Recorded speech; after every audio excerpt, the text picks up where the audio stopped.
پەیامی پشتیوانی لە ئازیزان. وەک چۆن لە ساڵی 2010دا محەممەدێک لە شاری سیدی بوزیدی تونس لە داخی هەژاری و بێچارەیی ئاگری لە خۆی بەردا، بە بڵێسەی بەدەنی خۆی هەموو وڵاتی خڕۆشاند و ڕژیمی بن عەلی ژێرژوور کرد، هەروەش خۆبەختکردنی ژینە ڕۆژهەڵاتی کوردستانی یەک پارچە جۆشدا، ڕق و چینەی 43 ساڵ خەفەکراوی هەموو ئێرانی تەقاندەوە بەرامبەر ویلایەتی فەساد، گشت زمان و دیالێکت و نەژاد و مەزەبەکانی خستە ناو سەنگەرێکەوە.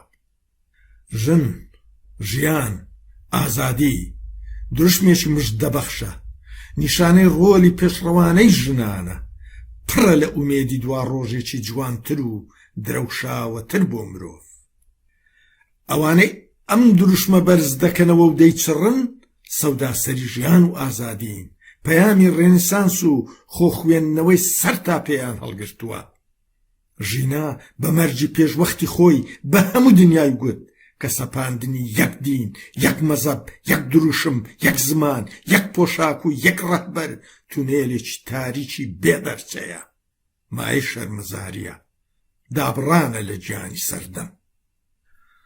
ڕابوونی ڕۆژهەڵاتی کوردستان و دواتر تەک ڕایگەلانی ئێران نەکرد بۆ ئێران خۆی، بەڵکو بۆ گشت ڕۆژهەڵاتی ناوەڕاست و جیهانیش گرنگە، بۆیە پێویستە بێ دوودڵی، بێ چەند و چوون پشتیوانی لێ بکرێ.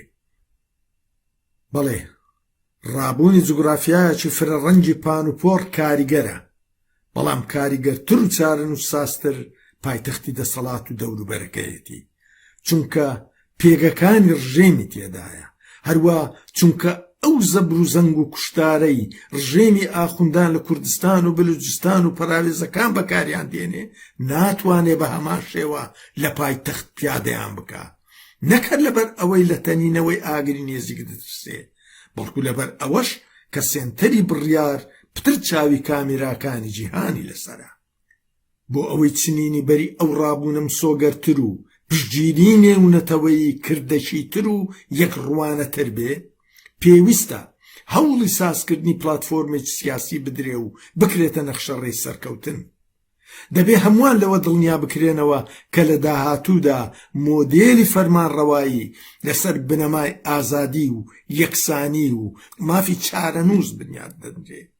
هەر لەم ڕێگەیەشەوە ئێران دەتوانێت ئەو دێوەزمەیەی چۆچی لەسەر سنگی خۆی و مرۆڤایەتی داداوە لا ببا و تاریکستانی سەدەکانی ناوەڕاست جێبهێڵێ. نەمری بۆ ژینە، سەرکەوتن بۆ ئازادی خوازان. عەبدوڵڵا پەشێو.